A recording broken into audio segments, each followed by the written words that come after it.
Smackdown. This is a weekly show that myself, Josiah Wallingford, owner of PermaEthos.com, and Paul Wheaton, owner of Permies.com, and many other things, get together every week and we just talk about permaculture, what's going on in the world, all kinds of stuff. So welcome to the show. Welcome everybody to our live participants. So if you are a supporter of Paul's Patreon or a student of PermaEthos, you get a special invitation to the private audience of this show, in which we are looking at text as they're talking about things, and we talk about things that they want to talk about from what they're typing in the notes. So welcome everybody, and thank you for joining us. Paul, how are you doing today? I'm curious, have we ever talked about like current events? I mean, so you just said we talk about current events. We talk about whatever's going on in the world, and I don't know if we've ever done that. I tend to kind of tune out from whatever's going on in the world. Well, we avoid a lot of topics because things that are like heavily political, which tends to be like the current topics. Anything that's just coming out in news is like blowharded clickbait is what I see. That's how I view it. And it's like, let's wait a couple weeks at least for this to settle down and see what the real story is. No, I mean, we've talked about things like upcoming Kickstarters that are things that are happening with Kickstarters. We've talked about videos that just came out, things like that in our profession within permaculture, the permaculture world. Right. Yeah, we talked about that stuff, and then I'll take like. We've also talked about things because I do Google Alerts, and I do like Google Alerts for permaculture. Anything that comes up with Google of permaculture, I get an alert about. And so I look at those and sometimes come up with topics based on that. So it is possible that we've talked about current events and you didn't even know about it, Paul. But yeah, sometimes. Yeah, I don't pay very much attention to a lot of that stuff. It's I used to read the paper like every spec every day, and it's just like, because if you really care about this stuff, you just get so upset. and then it was at some point where I kind of came to the conclusion of like, like, what are you going to do? What can you do to actually solve this problem? Like, what can I really, really do? And nearly everything ended up being homesteading and permaculture. And so it seems like about 90% of the problems are solved with homesteading and permaculture. So it's like, that's the thing to do. That's why I like keeping up with it. So I'll read the latest news articles, and I'm like, well, all right, here are the solutions from a permaculture perspective. And so it kind of motivates me or reminds me why it's so important that we're doing permaculture and promoting it. So yeah, but yeah, you're right. You get like, oh, Jesus, the world's going to shit. You get that attitude a lot. And so, yeah, it gets frustrating, right? Because you're reading this stuff and you're like, the answer's right here. Why the fuck aren't we talking about the answer? And so often the solutions are simple, but I don't know why people don't do them. I mean, they're so obvious and so simple, and yet people won't come near them. Well, I think solutions aren't advertised very much because they don't get clicks, they don't get sales, they don't get advertising space, they don't get views. Because what gets views is like emergencies, problems, horrible things. That's why if you look at the news, most things are horrible things. There's not like, here's all the good shit that happened today, because nobody fucking reads it apparently. But if you say like disaster, school shooting, all this stuff, then of course that's gonna get. That's the focus. If it bleeds, it leads. Yeah. Okay, and Adam is saying most of the world's problems can be solved in a garden, and I think that, and that's a Jeff Lawton quote. I think that that's not absolutely true, but there's a lot of truth to it. And I think when people study petroleum footprint, or let's just talk about petroleum footprint. If you can feed yourself with a garden, like 90% of your food with a garden, you have eliminated more than half of your petroleum footprint. I mean, it's because so much petroleum goes into agriculture. But of course, then you get into the whole space of like how some people don't really like to garden, and some people don't like to cook, and some people don't like to preserve food and stuff like that. And then the solution to that is you get into the space of community. And if a lot of times it's like, okay, well, what's your thing? And you bring that to the community, and then somebody else is doing the gardening and somebody else is doing the cooking, and you bring in your thing and you fit. And so you get to, so basically 90% of the food that you're eating came from 100 feet away, just outside that door. And this is, you know, when you're solving the world's problems. So there's an example of most of the world's problems can be solved in a garden. That's not a total solution, but it's a very significant one. Yeah, absolutely. And this is really getting into today's topic, or getting close to it, breaching on it. But you have a couple of things you want to talk about first? Right. I want to abuse my powers on this thing to be able to, you know, solve some things. We should really start a thread for this first item. I should start a thread out at Permies, but maybe it's more like an email thing. Paul@richsoil.com. We have a piece of equipment, and it is a 2-ton flatbed dump truck. It's a truck that's designed to haul lumber. And then when you get, you know, you get all this stuff on the truck, and then the dump goes up, and then the lumber slides off, and then the truck drives away. So it's the kind of truck that used to be owned by a lumber company, and it's like, we're not using it. We need to sell it. We're just not using it for anything. We've got other equipment now that does what we used to use that for. So we need to sell it. So we listed it, and it's like, it did not move, and so. We kind of had to sit down and talk about it, like, you know, man, we've advertised it for like the better part of a year, and we for much less than what we bought it for, and it's kind of like no takers, and so it's kind of like, I think what we need to do is find somebody who's kind of more of a car person, not a car person, more of a truck person, like it's a 2-ton flatbed with a dump. And it's like they could give me advice on where to sell it, how to word it, something like that. And I'm trying to find a picture of it on Permies, but I'm not seeing it. No, we don't have it advertised on Permies. But anyway, you know, need to sell this truck, kind of like maybe, yeah. So there's that. I would like to get somebody's advice on like how to sell something like that, how to sell a big piece of equipment like that. What's that? I was just curious how much you're selling it for. I think we got it set, like the last time it was like, you know, we're asking $4,200 or something like that. Have you talked to like rental companies, heavy equipment rental companies? They might be interested. Have not talked to heavy equipment rental companies, but I think that one of the things is nearly all the equipment that they work with is really new. This thing's like a 1990. It runs great. And the other thing is it's a gasoline engine. And one of the things I thought of is like, oh, someday what we'll do is we'll convert it over to run on propane. And it's like, but now we just don't even use it. And so anyway, we haven't had luck in selling it. And so I kind of feel like we've tried a few different things, and I kind of feel like, you know what? And what we need is somebody who's got a lot more savvy in that space than I do to give advice. There's a place called Midway Rental in Kalispell. Yeah, you might want to check them out. Rental places usually have newer equipment. These people do not. Do not. Okay. All right.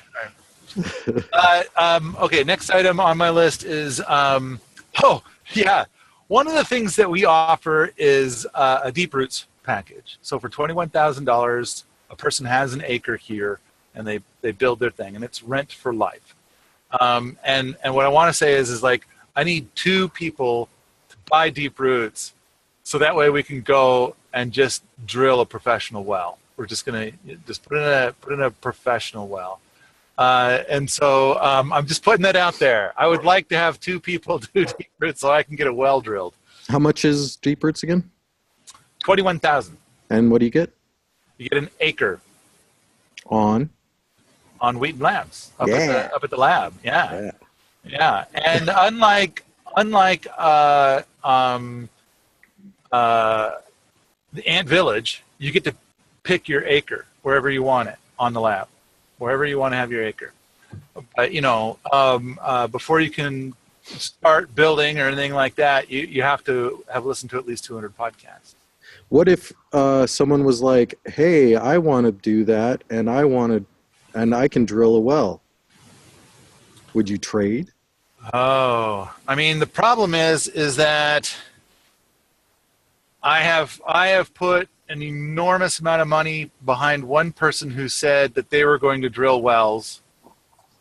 And it's like the amount of money I gave them was the amount of money, almost the amount of money to just have a professional well made.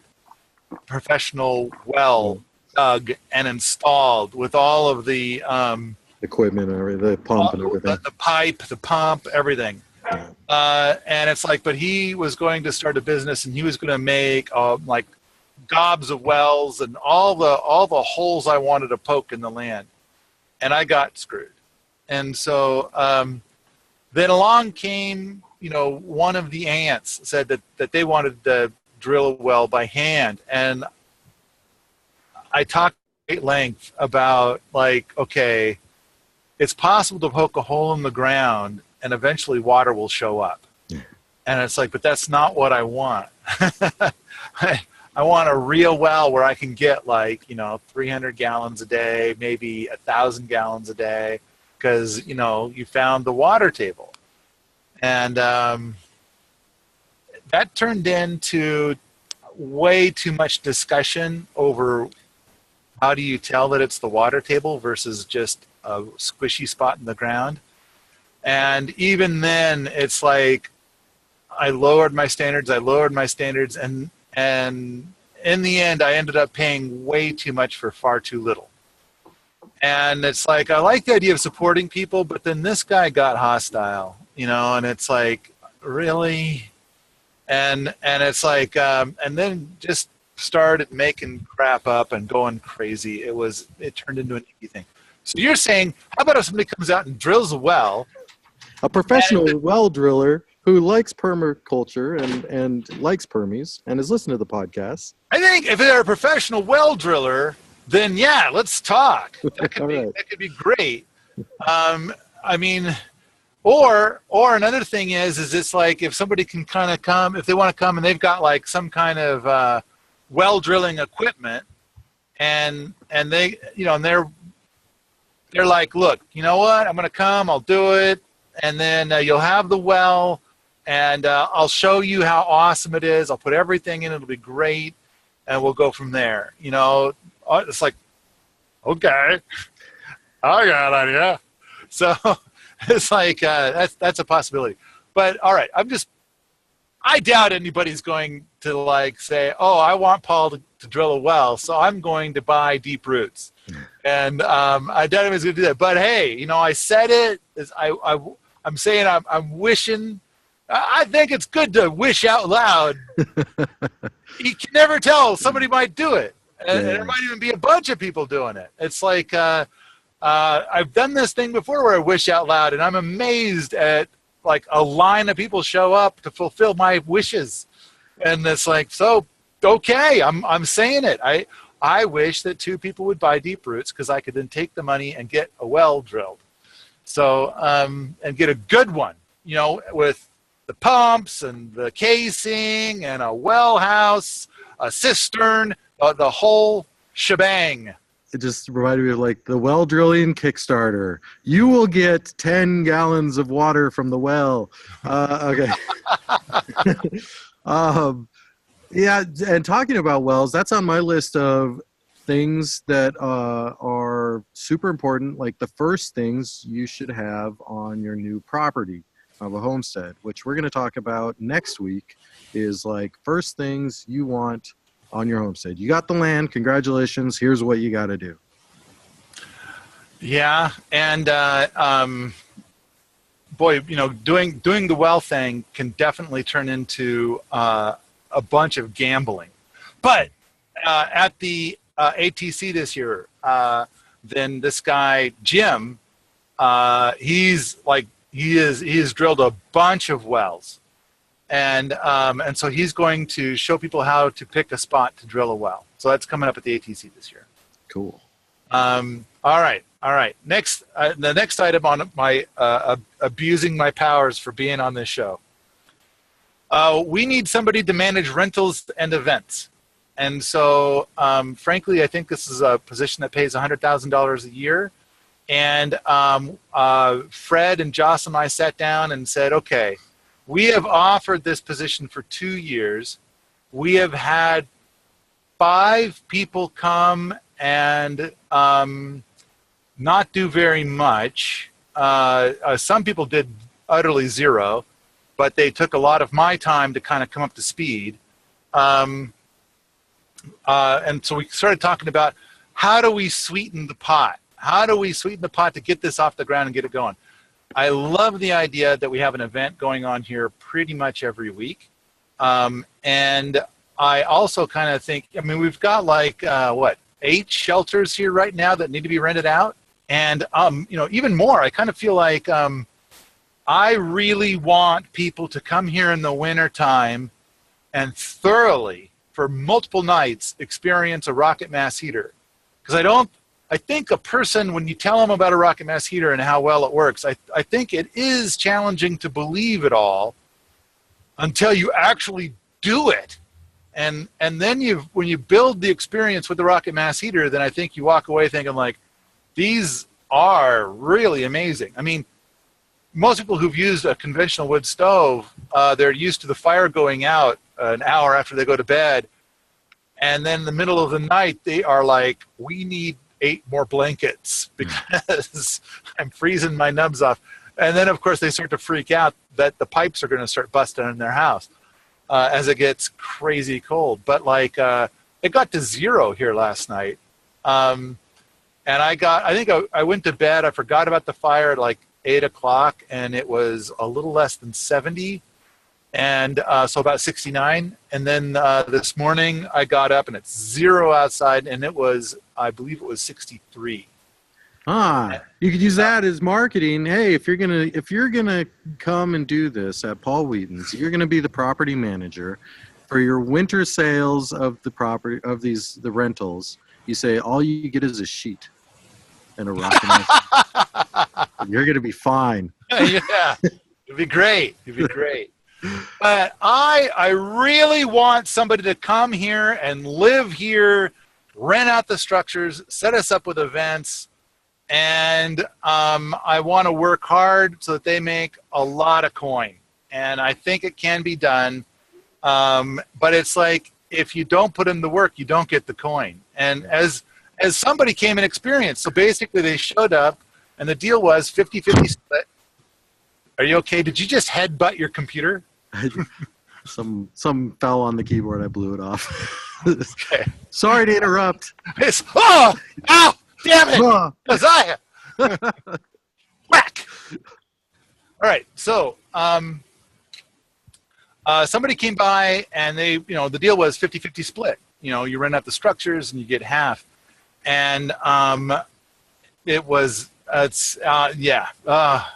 it's like you got to work. There's work. You got to tell people about it, and there's like all kinds of ways. And it's like, but this person put in maybe, I don't know, 3 hours a week, and walked away with like probably $1,500 a month. So if they're going to be living there, here's what I'm thinking. Like a cool proposal that I would be like all over would be something like, all right, here's the deal. We need a property manager.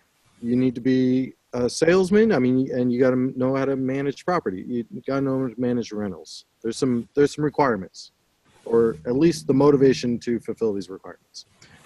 Now, you have to work 8 hours a week or 8 hours a day for 40 hours a week, like it's a full-time job. Yeah. We will feed you, and you will get 1 acre. You get the deep roots package for the first $15,000 that you make from the rentals, and then after that you get 50%. All right. I see where you're going. You get your food, you get your land, you're living there, you're renting out stuff. I see where you're going with this, and I gotta say that I'm skittish about that path because that would require more of my time to manage that person. Are you really putting in 40 hours a week? Because I watched you, and I kind of counted up and added up to 7 hours last week. But, and it's like I don't want to be the hours police. I don't want to be what I want, and that's the other thing too is like I visited with a guy the other day. I'm not going to say who it was because he's part of our world, and he had to fire a guy, and he said that guy came. He worked hard for 2 years, and there's a lot of stuff he produced, but none of it was stuff that was of any value to us.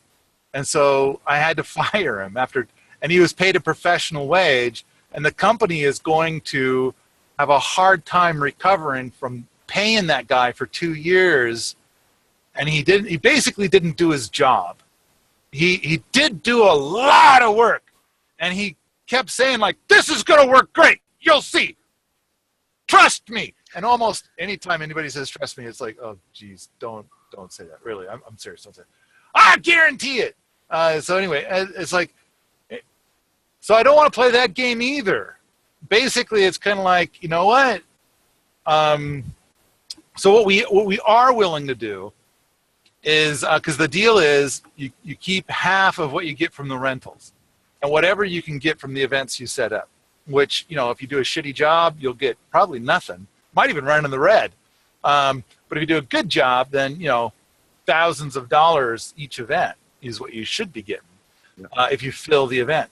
But it's like there's a bunch of events that I'm trying to do, and it's like I am drowning and staying ahead on this stuff. And so anyway, we're going to sweeten the pot. And basically instead of 50%, we're gonna give them 80% for a fixed period of time, like for the first 4 or 5 months. Wow. Yeah, and then so somebody could come, jump in, get it started, get that cash flowing, start renting this stuff out. Anyway, there's details, but seriously, would really like someone to move here right now and get all that stuff off the ground. I'd like to start getting all these events set up. We've got teachers that want to come and teach, and it's like I just can't add anything more to my plate. And what keeps happening is somebody will take the job, and then they get started, and then they're like, I fell in love with somebody 1,000 miles away, so I have to go, or whatever their story is. And then it's like Jocelyn has been picking up a lot of stuff, and Jocelyn is exhausted. I'm exhausted. And it's like, and then people come up and then they say, I want to teach a class at Wheaton Labs. And it's like, I'm sorry, I can't take one more thing on right now until I get somebody to fill this role. They got to be here full time. And then maybe they'll like hire 3 or 4 people to help them with that role. I don't know. It's like up to them.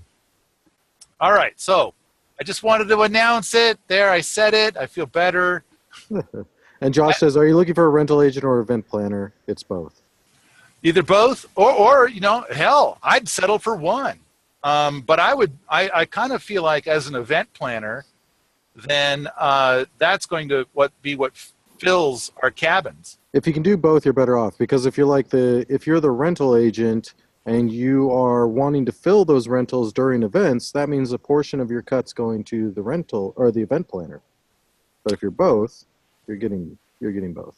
Right. And then you might have like 2 or 3 people that help out by the hour here and there or something like that. So are they're getting half the rentals? Are they getting half the event stuff too? If they want to, it's their event. They can set it up however the hell they want. But of course, if you're going to take half, I imagine you're not going to do well finding instructors. Right. Yeah. And it depends. And then the other thing is like, what if you take half and you get 2 students and you promised your instructor a minimum of $2,000 or something? Right. And it's kind of like, how's that going to work? But the thing is that making, talking to the instructor, working out the details of what the course is going to be and what the financial deal is going to be. I mean, that's a lot of wheeling and dealing. And it's kind of like, that takes time to set up. I feel like if you're looking about or thinking about this job, you're very interested in this. Make sure or evaluate whether you have an entrepreneurial spirit, because I think you do need to be an entrepreneur to take it on, and I think you'll do very well if you are. I recorded. Okay, so you just froze. Okay, so from the people in the chat, am I still coming through? Is it my internet connection or is it Josiah's internet connection that sucks? I hear you. Just fine. All good. All right. So you just froze. Was it your internet connection or my internet connection that was bad? Oh, Julie says she hears both. All good. Oh, shit. All right. Sorry.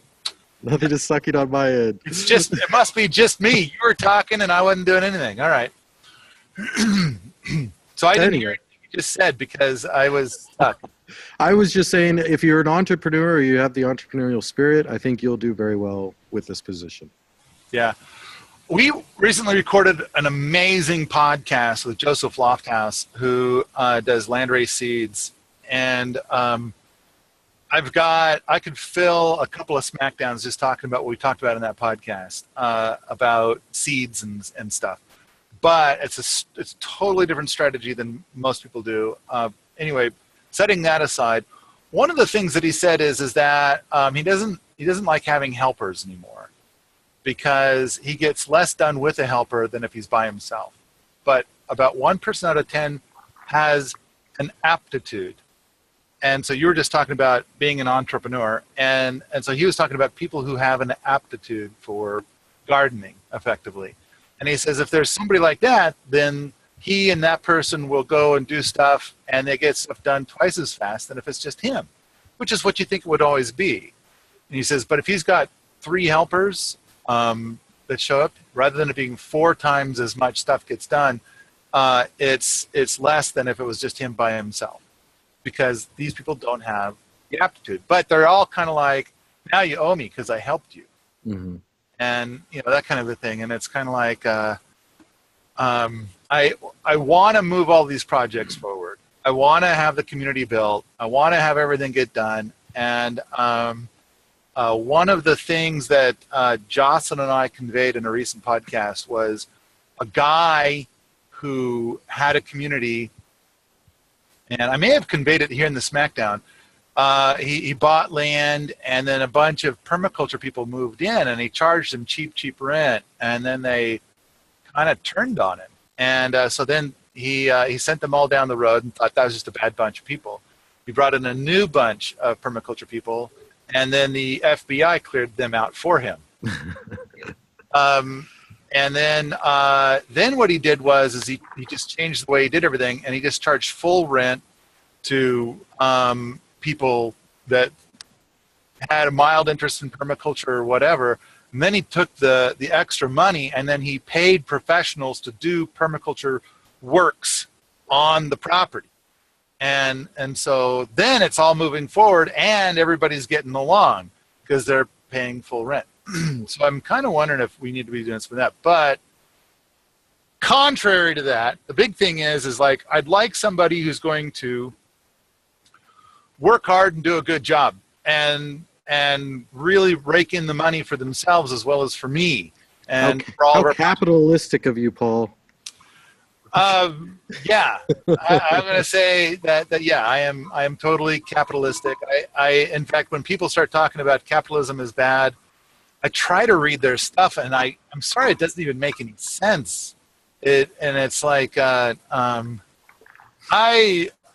want to be open to the idea of all these alternative things, but it's got to at least make sense. If I'm going to like get on your side and be like, yeah, then I just need to be able to understand it. But it just doesn't make it. In fact, it's so bad that rather than being like, well, what do you mean by thus and so?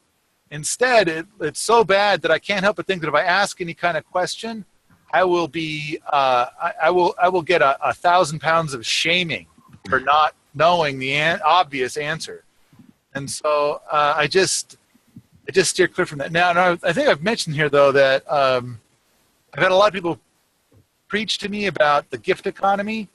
And what I hear them saying is that they would like to have gifts from me, um, and or they want me to live my life according to their standards. Like, well, if I have done any work, and I had the things that you had, I would give them away like this.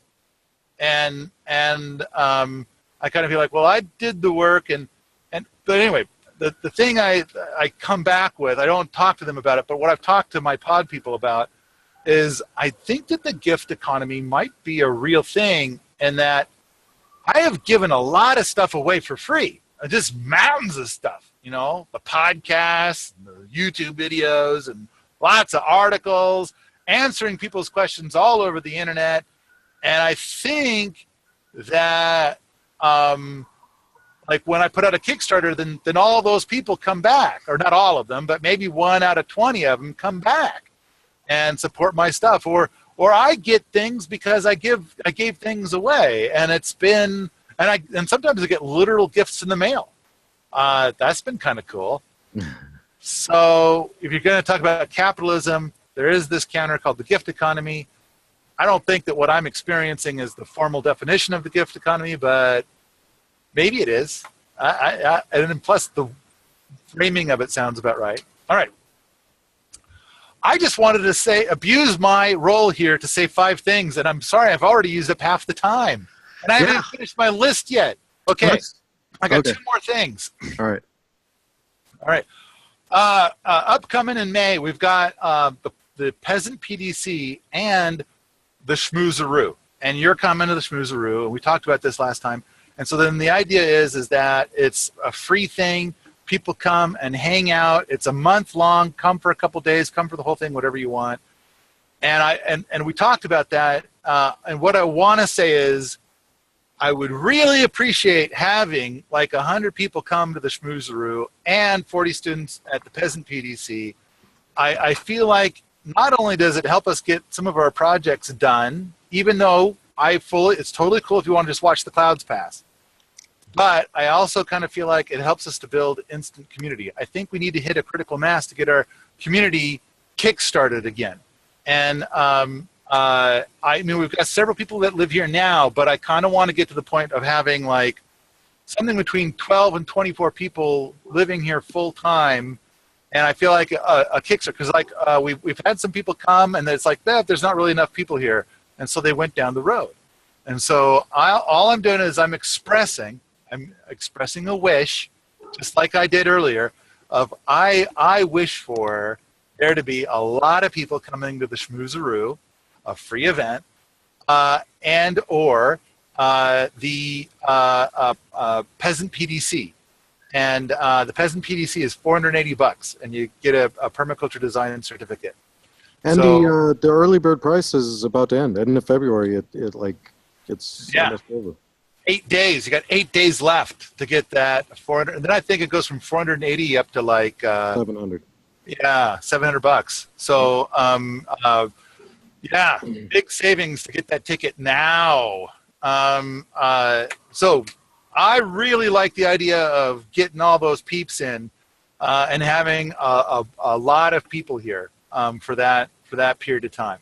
I think that would do a lot to kind of help kickstart our community and in general, as well as like let's turn Allerton Abbey into a paradise. So that way, this up and coming winter, we can test the annualized thermal inertia. I mean, the building itself is like 93% done, and I kind of feel like we just need a little bit more stuff to finish some of the cob work inside. So it's fairly well sealed, and then I need like a volunteer couple to live in Allerton Abbey through the winter and give us some feedback on how well it is or isn't working. All right, so one last thing, all right? And that is I would like to I wish for some ringers.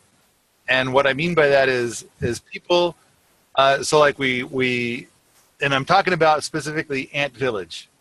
It would be great if somebody who really knew what they were doing could show up onto a plot, build a fence, build a garden, build a small, humble structure on an ant plot, and in a reasonable amount of time and set the pace for like, this is what's possible. This is what you can do. This is how much time it takes. I think a pro could probably do it in a month. And then it could be a, demonstration and then the improvements. I think that there's a lot of people that would love to come and be part of Ant Village and start looking for their gratitude if they had something that was, already constructed, turnkey. They could move right in. So I'm wishing for a ringer or two, people that would just nail that and get it done. There you go. I've abused my powers. Thank you, Josiah. I express some wishes.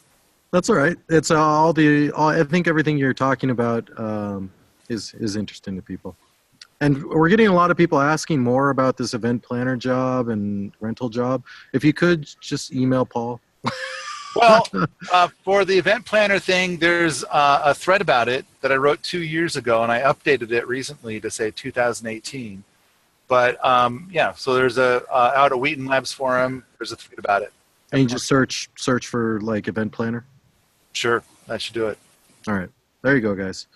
Okay, so I'm actually kind of glad that you ran over half the time, because what we're talking about today, or the topic I wanted to spring on Paul without any, hey, want to do some like thinking about this before commenting, because I want off-the-cuff response from Paul and my off-the-cuff response as well, because I haven't spent a lot of time thinking about it like I just came up with it. Like, hey, let's do this for a topic, and this will be like off the top of our heads, our opinions. And then later we'll do a show where we actually we really like dive down and think about it, and think about the responses we get from you folks on our thoughts. And that is permaculture ethics, specifically care of people and return of surplus. Because care of earth is that's a whole, that could be 5 shows. But care of people and return of surplus, I think we can sum up at least our top thoughts that pop into our head with that being mentioned in the 20 minutes we have remaining. So, you want to start, Paul? Okay, so I'd have to say that one of the very first things is that I've got a great podcast I recorded with Toby Hemingway talking about this very thing. And now, of course, he worked in science for many years, developing a cure for a particular kind of cancer. At the same time, a lot of the people he worked with worked in different companies, and he happened to have some connections to some people that were part of the executive crew over at Monsanto. I'm sure you've heard of it. And so one of the questions we contemplated is, could a person who worked in the executive branch of Monsanto, basically listing off the 3 permaculture ethics, could they say that Monsanto follows these 3 ethics, which would be care of the earth, care of people, return of surplus to the first 2? Oh, they could market spin it so that they do. Yeah, exactly. Sure. Oh, exactly. Yeah. And so, and then Jack and I have had a bit of a debate in this space, and because my position is that I see a lot of people doing a lot of stuff, and then somebody will jump in and say you can't call it permaculture because at no point on that did you say anything about the ethics. And it's kind of like, why? Okay, if you make a hugelkultur bed, then that person believes that you have to talk about the permaculture ethics if you're going to show your hugelkultur bed to somebody. And so they want you to so they're expecting propaganda from you, basically. Like they're expecting, if you ever talk. The thing is I've seen a lot of people commit crimes in the name of the 3rd ethic. So somebody was pirating Toby's book, and Toby got online to their site and said, hey, I don't appreciate that. Okay, Josiah has frozen again. Is it me or is it Josiah? I hear you just fine. Oh, you heard me just fine? Okay. I see you just fine. Wow, man. All right. So on this website, Toby said, hey, I don't appreciate you pirating my book. And so then the guy gave some kind of response about like, it's all about the 3rd ethic. And so he said it's fair share. He said there's people in Africa who can't afford the book. And so Toby pointed out that they've already supplied many people in Africa with free copies of the book.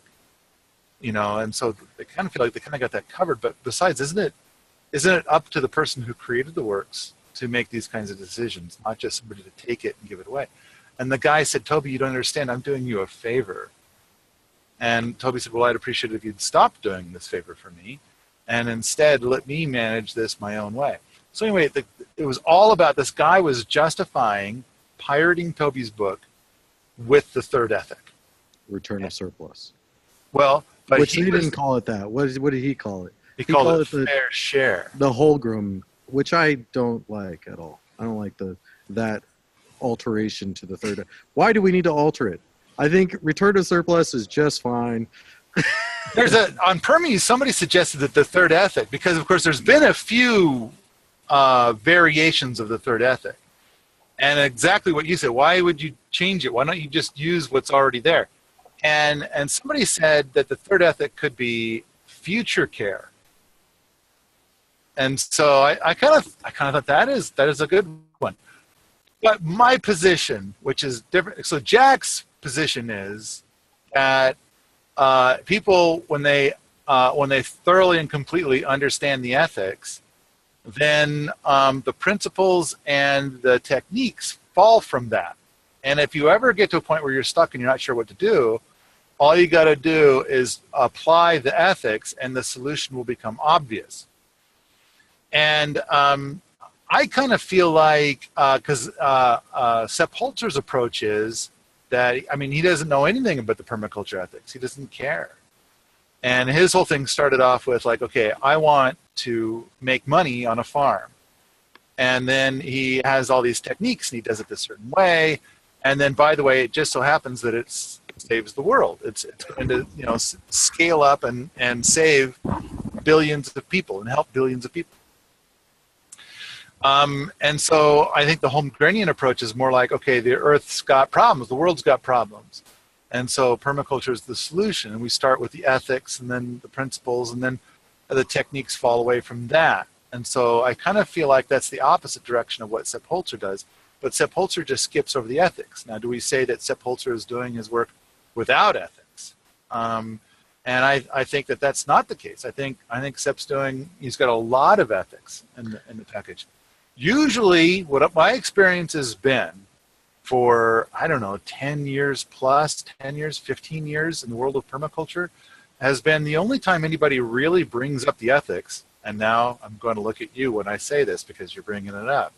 And so I don't think this is one of those cases. But usually when people feel like we have to talk about the ethics is because they're doing an unethical thing and they want to validate it with the ethics. They want to say that because of the ethics, it's okay to do what they're doing. And they want others to validate this based on the ethics. And if those other people say that's not ethical, then they get all pissed off at them. And it's like, well, then we're going to rumble here. So I kind of feel like I've not seen the ethics used. I've seen so many conversations, thousands of conversations with the ethics. I have not seen a situation that was not going well, and then somebody comes in, they bring in the ethics, and then suddenly it smooths everything out. Mm-hmm. On the other hand, what I've seen over and over and over again is somebody doing some very unethical behavior and justifying their unethical behavior with the permaculture ethics. Interesting. I don't talk to a lot of people about the ethics, like in everyday conversation. I talk to them when I'm teaching a class, but it doesn't come up in everyday conversation for me. Maybe it does for you, or a lot more often for you. And maybe it's because I'm not dealing with people that are trying to do unethical shit and trying to justify it with the ethics. I have a lot of thoughts on what you said. The first thought that came to my mind is, are you aware of like the non-aggression principle? So that's one of those anarchy or libertarian things, is that right? Yeah, basically it says the law is, or the ethic we should follow is, not the law, is is do not harm other people unless they have harmed you first. Like, that's a non-aggression. Don't aggress upon others unless they have aggressed upon you. And what I'm saying, or the reason I bring it up though, is because a lot of people follow that ethic without even knowing what that ethic is, or even knowing about the ethic. Never heard of the non-aggression principle. They just live that life. Like, they just don't. They live a life of, I don't harm other people. That doesn't make sense to do that. And the reason I bring that up is I think a lot of people out there might not even know what the permaculture ethics are, but follow them. And then there's a lot of people also that know what the permaculture ethics are and do not follow them or don't think about them. The next thing do you have a comment on that before I move on? No. Go ahead. All right. The next thing I wanted to say was that I think if you're going, I believe, or in my opinion, and my opinion is very biased based on the Permaculture Designer's Manual. Like that, to me, I really enjoy the Permaculture Designer's Manual, and I think that it was written very well and by the creator of permaculture, and that's kind of what we should follow. Now, there's a lot of things in the manual that are suggestions, like this is a way to catch rainwater. It's not the perfect way, it's just a way. But there are cores to permaculture, and the ethics are the core of permaculture. Like the 3 ethics is core to permaculture. And if you're going to change those ethics, I think you are no longer following the core of permaculture, and you should call it something else. And that's fine. I'm up for competition. You might come up with something better, but let's not call it permaculture or try to change what is permaculture and change its core, is my thing. Do you think Sepp Holzer is saying anything about listing any kind of ethics whatsoever, let alone the 3 permaculture ethics? No, that's why I was saying I think Sepp Holzer is following the ethics without even knowing what the ethics are. Like, true. Yeah, True. So he's still doing permaculture, absolutely. So, you know what? I think that without calling them ethics, to me, permaculture is going to be something where it's like it's way beyond organic. So like organic still has toxic gick in it. It's just OMRI certified toxic gick. And so it starts there, and then a lot of it is going to be community, natural building. I always like the expression of developing a romantic relationship with nature or developing a symbiotic relationship with nature. So these are not ethics, but this is what permaculture is to me. I came to permaculture from gardening. I was bonkers about gardening, and then organic gardening, and then way beyond organic gardening. And then I was doing a bunch of stuff, and somebody pointed out what I was doing was called permaculture, and it's like, what's that? So I look it up, and so this is how I found my way in. And I very much enjoy permaculture. But the ethics are not something that seem to. I get that it's based on the ethics, and that Mollison felt that he needed to paint that picture of what are the ethics as the foundation for all the other things, which a big part of all the other things were replacing petroleum with human beings.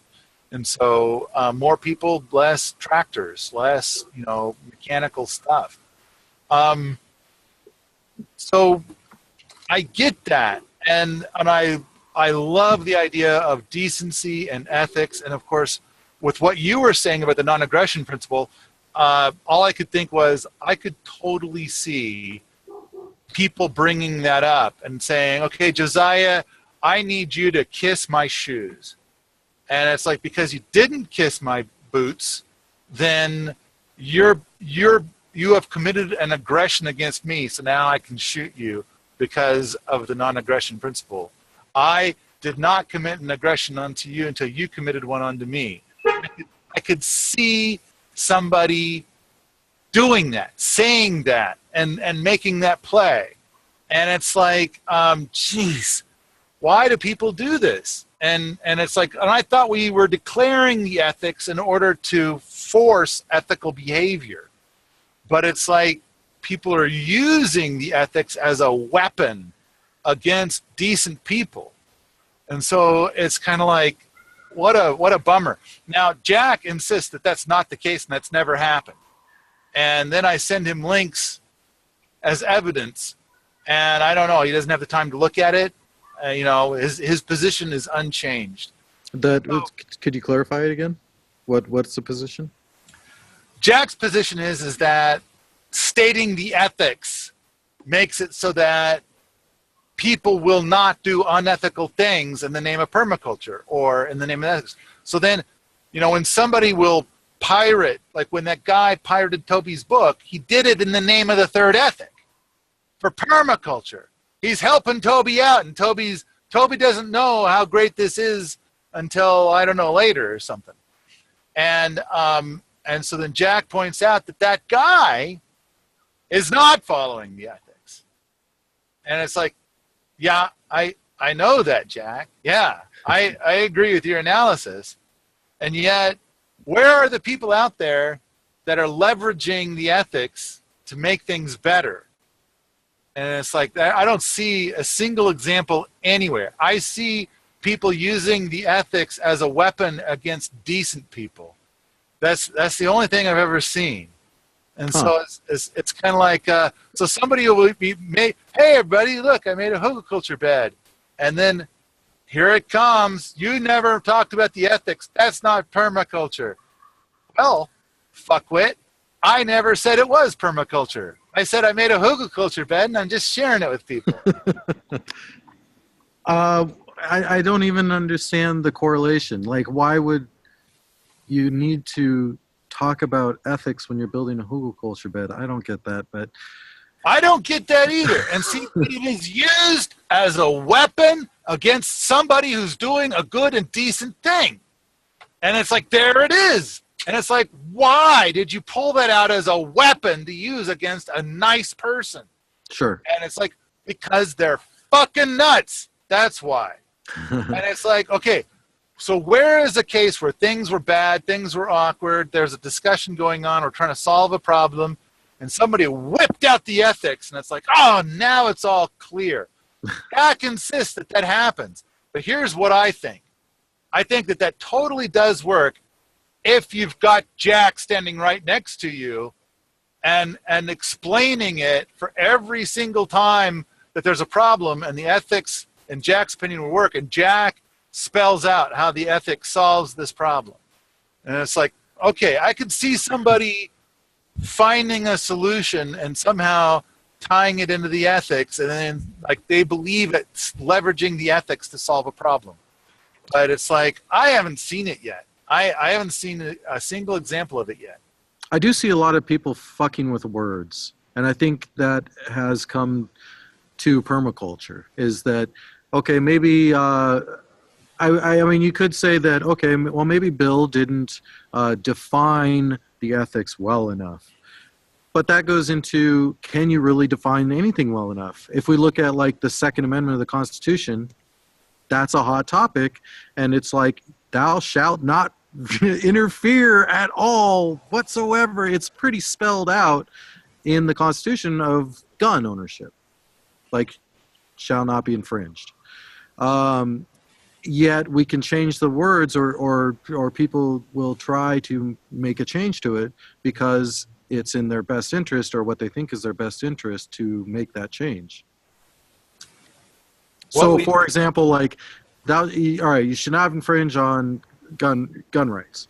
And so people will say, okay, well, they didn't talk about restricting the ammunition capacity of a firearm, or something like that, or the scope you can use on a firearm, or certain parts that are on a firearm, things like. So you can go, well, we're not infringing on you having a firearm. We're just infringing on what the firearm is to you. Like, you can change the words to mean something else in your advantage, is what I'm saying. And I think the same can be done with permaculture ethics. If you want to, if you really want to, you can fuck with them and say, it's not return to surplus. It's something else. It's you have to give me this thing.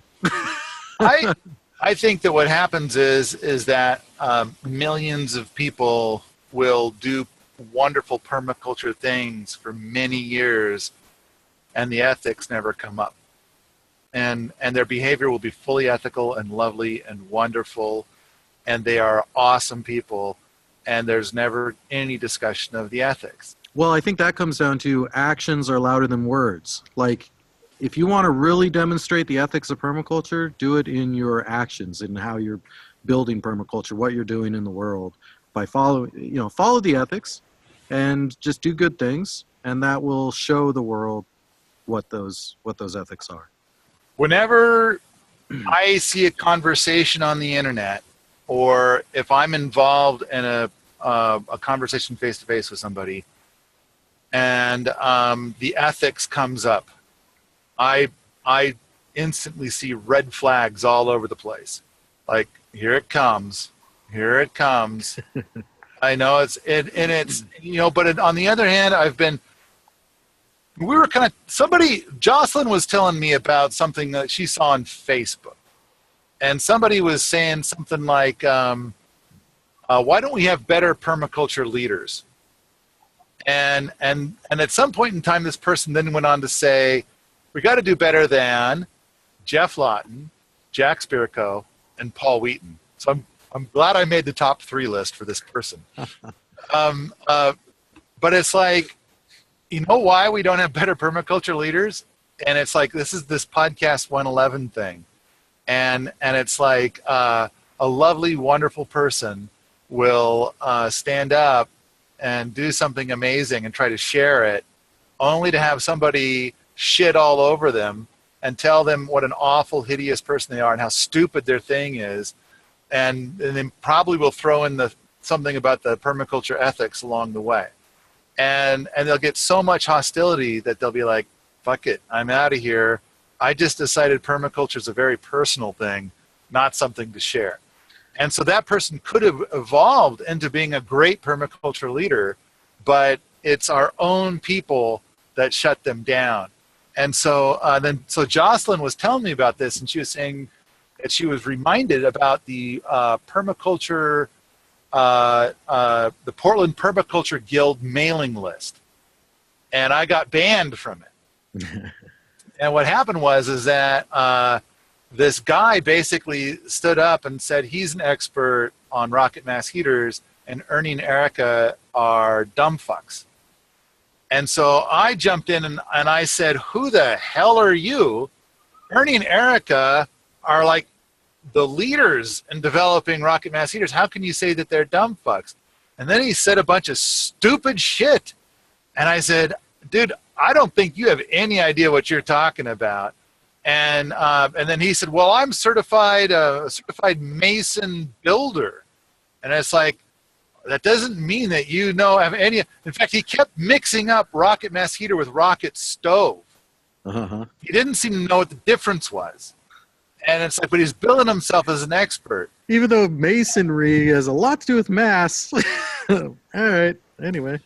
So anyway, Jocelyn's position is that I came to the defense of Ernie and Erica. Therefore, and that's why I got banned from the permaculture mailing, the Portland Permaculture Guild mailing list.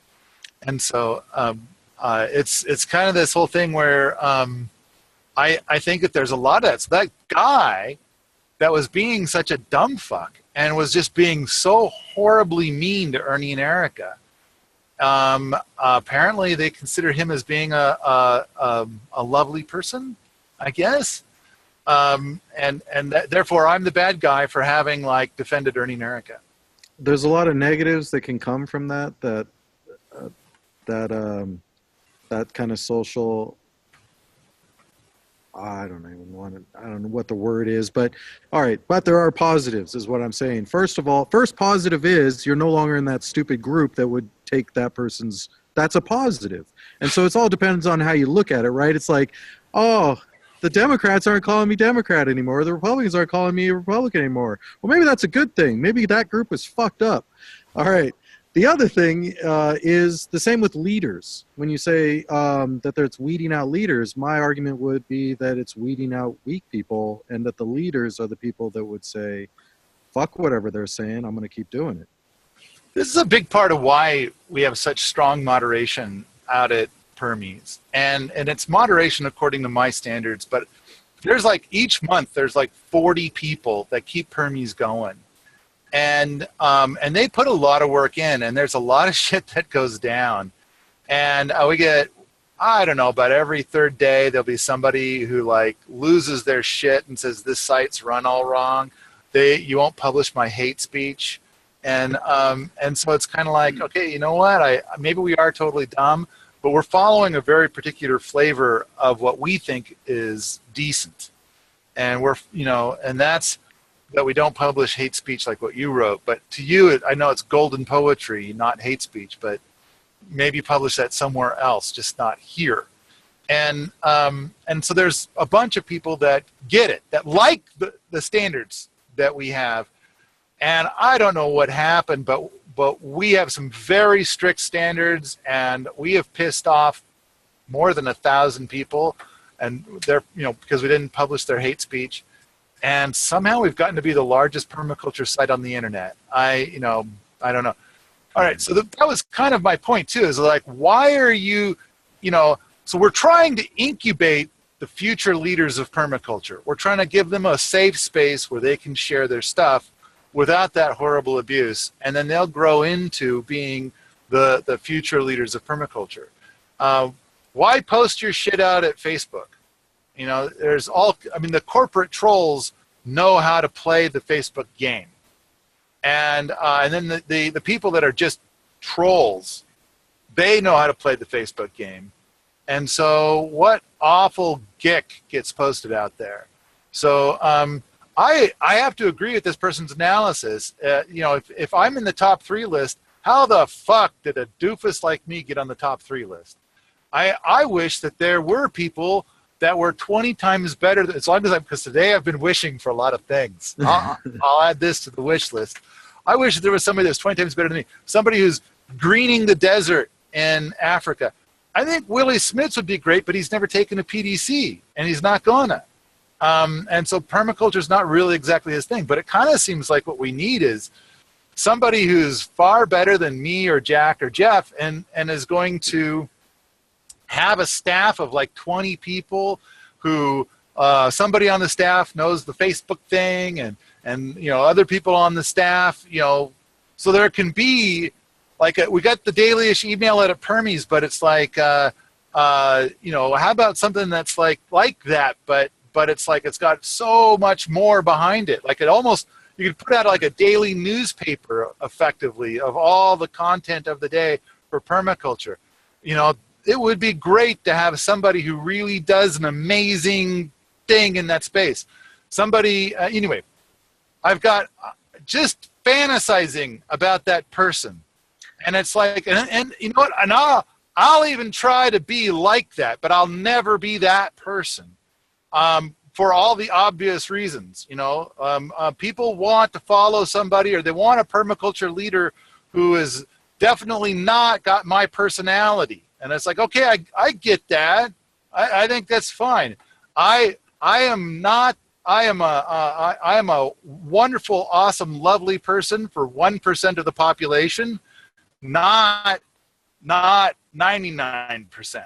And so you need a sweet and lovely person to lead the permaculture stuff. So, all right. Guy's got a good point. Yeah. And I think it really comes down to defining what your view of a leader is as well. And I think that's internal to each person.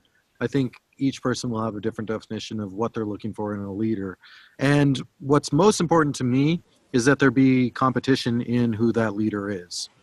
Like, I don't want one person responsible and is in charge of permaculture. I don't want that. I don't want a president of permaculture. What I want is a competition for leaders or leadership in permaculture.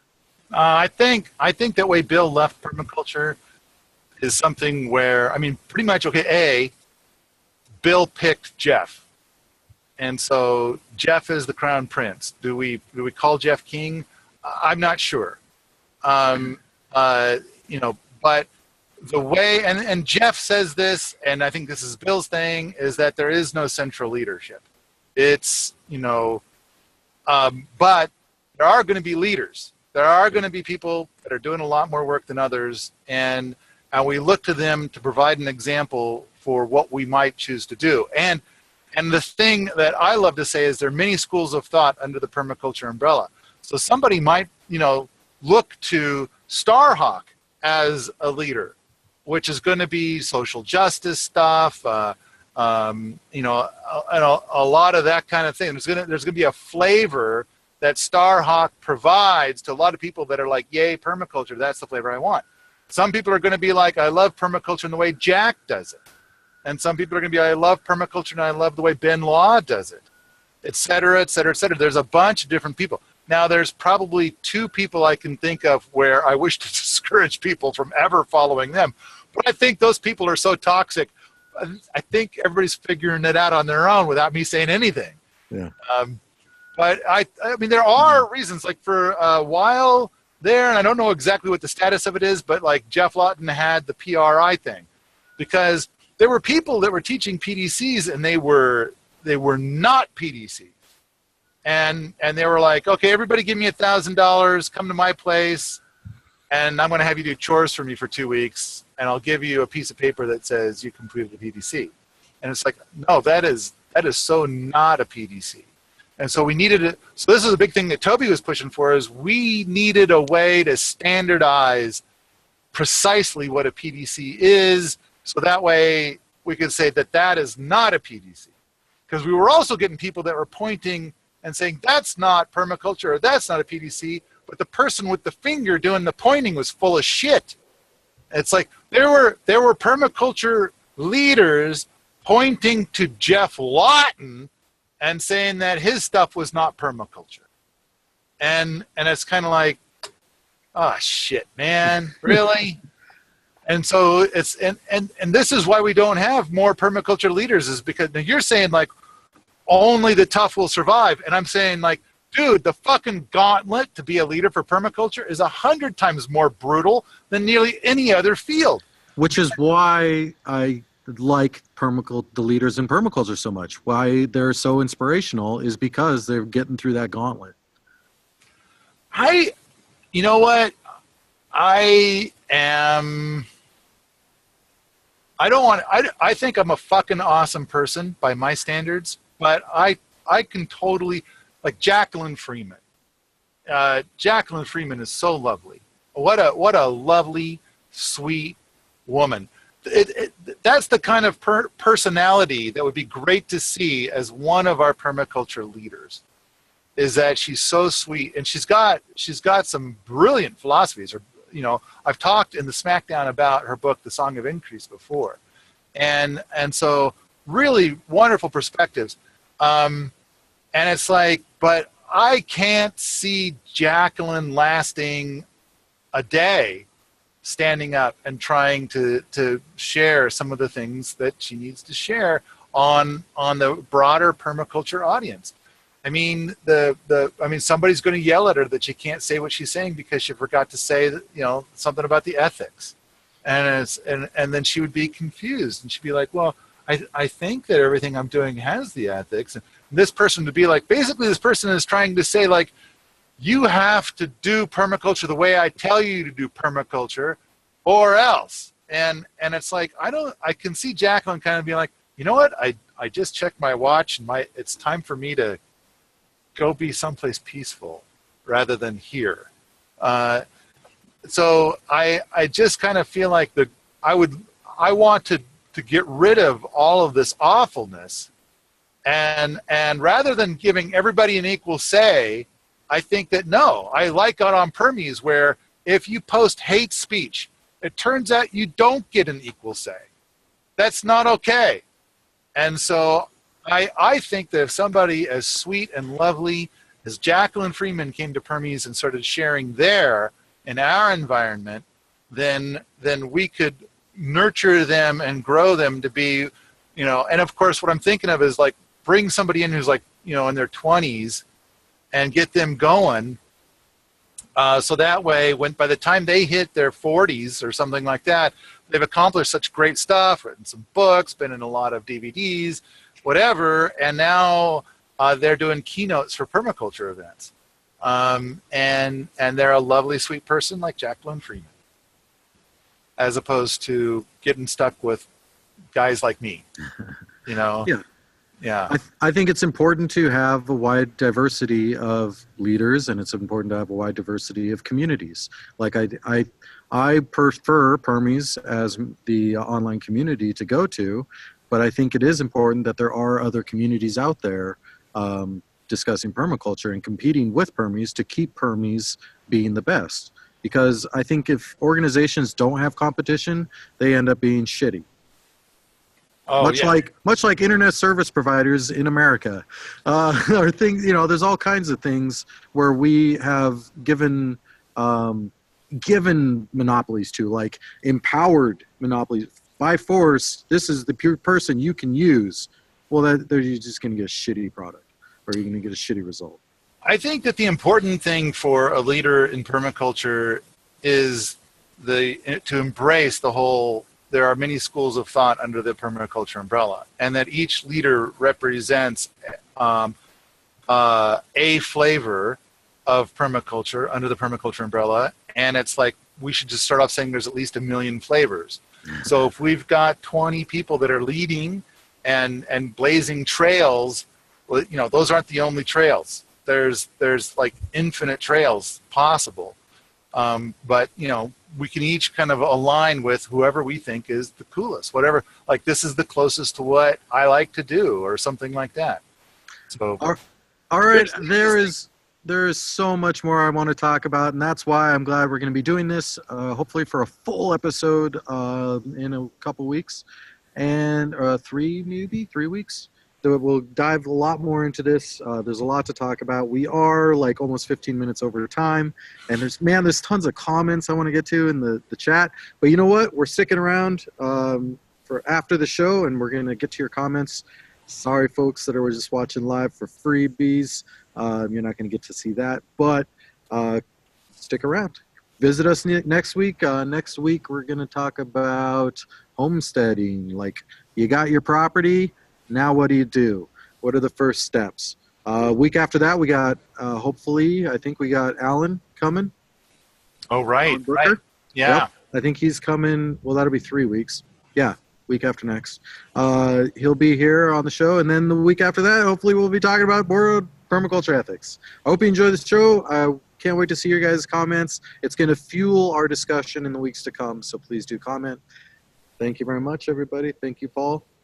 Any last words, Paul? Yeah, support my Patreon thing. It helps me get all my work done. Yeah, and you get to stick around after the show if you are a Patreon supporter, and we're going to go through all the stuff that's been talked about in the chat here and talk about that kind of stuff. So, bye. Bye.